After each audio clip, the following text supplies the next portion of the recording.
रेखा जी नमस्कार। नमस्कार प्रधानमंत्री जी। आपका बहुत धन्यवाद। सवार प्रथमे आपनाके शुभेच्छा जानाई। आप एक बड़ा दायित्व निभाने जा रही है। इस समय कैसा लग रहा है? बहुत अच्छा लग रहा है और आपका हाथ मेरे सर पे है। मेरा संदेश कली का माँ बहन के सर पे आपका हाथ। आप तो हमारे लिए भगवान समान है। लग रहा है राम जी हमारा साथ है और राम जी का हाथ हमारा सर पे है। ऐसा है, इन माताओं बहनों का हाथ मेरे सर पे है। रेखा जी, मुझे आपका मैसेज मिला था। मैं यथासंभव कोशिश करता हूं कि बीजेपी कार्यकर्ताओं से बात करता रहूं। मैं जानता हूं आप बंगाल की विपरीत राजनीतिक परिस्थितियों में प्रचार कर रही हैं। जब आपका नाम घोषित हुआ तो क्या माहौल क्या था, क्या लगा लोगों का? आपको क्या क्या परिस्थितियों का सामना भी करना पड़ता होगा? क्या हो रहा है, मैं जरा पूरा चित्र समझना चाहता हूँ। हमारी साथ जो दुर्घटना घटी थी, हम तो बहुत दुर्भाग्यशाली। हम संदेश कली का माँ बहन नहीं है। पूरा बसीरा लोकसभा का जो माँ बहन है, सब एक समान ही अत्याचारी तो हुई है। और हमारी साथ जो हुई, उनकी तो जेल हुई, ईडी की हाथ चला गया। और हम चाहती है उनकी सजा मिले। और हाँ, हमारा इधर जो 2011 साल से वोट हम इलेक्शन नहीं दे पाई। हम चाहती है पूरा सुरक्षा के साथ वोट दे पाए। हम वोट दे पाएंगे, संदेश कली की माँ बहन और भी खुश होगा। और आपका बहुत बहुत धन्यवाद, क्योंकि आप हमारे साथ आई। नहीं, मुझे पूरा विश्वास है आपकी बात इलेक्शन कमीशन तक जरूर पहुंचेगी और इलेक्शन कमीशन सभी मतदाता मतदान कर पाए इसके लिए पूरा प्रबंध करेगा। और इलेक्शन कमीशन निष्पक्ष मतदान हो इसके लिए हमेशा प्रतिबद्ध होता है। हम भी आशा करेंगे कि इलेक्शन कमीशन आपकी पीड़ा समझे कि आपने 2011 से आपने वोट नहीं दिया है। तो ये बहुत ही दुखद बात है कि बंगाल में किस प्रकार से सरकारों ने व्यवहार किया है। लेकिन रेखा जी, जब ये आपका नाम घोषित हुआ, आपको चुनाव में कैंडिडेट बनाया, वो जब समाचार मिला तो आपके पड़ोस में अड़ोस में और आप जो इतना बड़ी लड़ाई लड़ी हो, सब में क्या मैसेज गया? सबका कैसा रिस्पॉन्स है? सब लोग खुश है। 2-4 टीएमसी की जो माँ बहन थे, उन्होंने विरोध किया, उन्होंने अभी मान लिया। और उन्होंने भी फिर से हमारी पास मैसेज, वीडियो कॉल से मैसेज भेजा। उन लोगों ने जो किया सो वो तो टीएमसी की बुलाने पर किया है। उन्होंने जोर जबरदस्ती करवाई गई है और नहीं होगा। जो किया है उनके लिए उन्होंने माफी मांग रही है। तो हमारे कोई उनका ऊपर कोई दुश्मनी नहीं है, क्योंकि वो हमारे माँ बहन, हमारी भाई बाप है। हम तो सबके लिए लड़ेंगे, क्योंकि उन्होंने हमारे लिए लड़ रही है, हम उनके लिए लड़ेंगे। जो जमीन, जो सम्मान लौटाया जाए, इसके लिए पूरा कोशिश करेंगे। रेखा जी, अभी जो मैं सुन रहा हूं आपको, मुझे लगता है कि भारतीय जनता पार्टी ने आपको उम्मीदवार बना करके बहुत बड़ा काम किया है। क्योंकि राजनीति में बहुत कम लोग ऐसे होते हैं जो ये कहेंगे कि जिसने आपका विरोध किया उसका भी भला हो। और मैं सुन रहा हूं अभी तो आप चुनाव के मैदान में उतरी हो और आप कह रही हो कि टीएमसी के जिन लोगों ने मेरे खिलाफ किया है उनका भी अन्याय के खिलाफ मैं लड़ूंगी।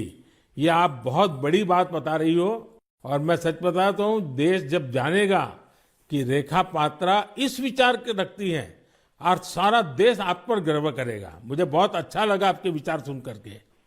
रेखा जी, मुझे पता लगा है कि बसीरहाट में जनता, विशेष रूप से महिलाएं, ये आपको बहुत स्नेह दे रही है। और अब जब चुनाव के मैदान में उतरी है तो अब क्या वातावरण है? उनकी घर की बेटी हूँ मैं, और उन्होंने मुझे चाहती है, ये सुनकर बहुत खुश हूँ मैं। और इलेक्शन पे उतर के हमें लग रहा है उनका पूरा सपोर्ट मिलेगा मुझे।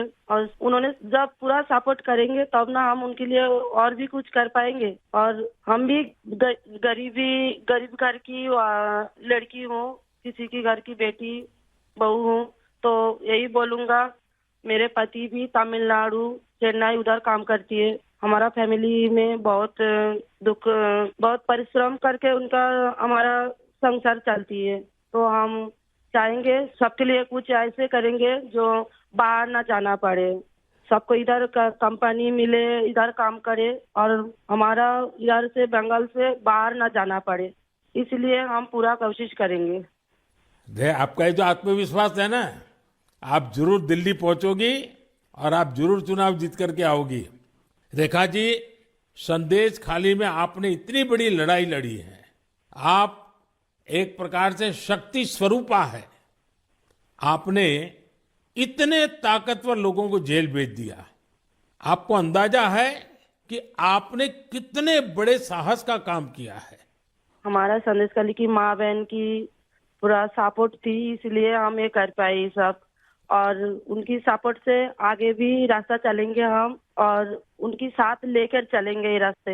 हम राम जी की तरह एक भाई एक बाप हमारी मिला है, तो हम आपका छोटे बेटी की तरह हमारा साथ रहेगा। रेखा जी, हम सब मिल करके माताओं बहनों के सम्मान के लिए, और सिर्फ बसीरहाट नहीं, पूरे बंगाल के लिए, वहाँ के सम्मान के लिए, वहाँ के गौरव के लिए हमारी ये लड़ाई है। और आप तो एक मेहनत कश परिवार से हैं, बहुत मजदूरी करके गुजारा करती हैं, और इतना बड़ा सार्वजनिक जीवन का जिम्मा मिला है। बहुत बड़ा अंतर आया होगा, लेकिन मैं आपको विश्वास दिलाता हूं कि मैं पूरी तरह आप लोगों के साथ रहूंगा। व्यक्तिगत रूप से भी मैं आप सबकी चिंता करूंगा। रेखा जी, मुझे बहुत अच्छा लगा आपसे बात करके, और आपका जो उत्साह देख रहा हूं वो मुझे बहुत प्रसन्नता हो रही है कि बंगाल तो शक्ति पूजा की भूमि है, दुर्गा पूजा की भूमि है, और आप उसी शक्ति का पर्याय है। आप जिस मेहनत से, जिस हिम्मत से काम कर रही है, वो बड़ी बात है। संदेश खाली की महिलाओं की आवाज को देश के सामने उठाना, ये कोई सामान्य बात नहीं है। और आपने जो साहस दिखाया है, वो देखकर लग रहा है कि इस बार बंगाल की नारी शक्ति विशेष रूप से हमें आशीर्वाद देगी, बंगाल की उज्जवल भविष्य के लिए आशीर्वाद देगी। मैं जरूर कहूंगा कि जितना हो सके पश्चिम बंगाल के लोगों के बीच केंद्र की बीजेपी सरकार के कामकाज की बात जरूर पहुंचाइए। और अभी वहां जिस टीएमसी पार्टी की सरकार है, उससे तो लोग बहुत परेशान हैं। बीजेपी सरकार की कितनी ही योजना हो, वहां टीएमसी सरकार लागू ही नहीं होने देती। आप लोगों के बीच जाकर ये भी बताइए कि कैसे वहां की टीएमसी सरकार की योजनाओं में करप्शन कर रही है, और अपना करप्शन छिपाने के लिए केंद्र सरकार की योजनाओं के नाम भी बदल देती है। पार्टी का एक एक कार्यकर्ता आपके साथ है, और मेरी आपको बहुत बहुत शुभकामनाएं हैं। सर, हमारा संदेशखाली में तो अभी 2011 से वोट चोरी कर रहा है, इतना चुराए जा रही है। तो किसी की पूरा शादी नशा से वो वोट दिए जाती, तो आज ये दिन ना देखना पड़ती। हम लोग भी चाहती हैं पूरा स्वाधीनता के साथ हम वोट दें, और हमारी माँ बहन की सम्मान रक्षा करे। और ये भाई बहन जो भाइयों को उठा के मारा जा रही है, ऐसे नहीं